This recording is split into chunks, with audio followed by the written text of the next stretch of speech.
Всем привет! Вот и переехала снова моя мастерская домой. Взяла самое необходимое, наверное, что-нибудь да забыла по-любому.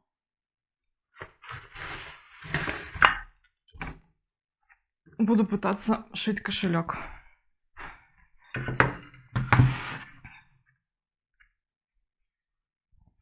Взяла раскроенные детали уже. Детали уже обработаны бальзамом Минерва. Где-то еще одна деталька, кстати, в сумке завалялась. Ну, запишу видео, выложу на канал тогда для вас. Надеюсь, будет интересно. 31 марта за окном снова наступила зима.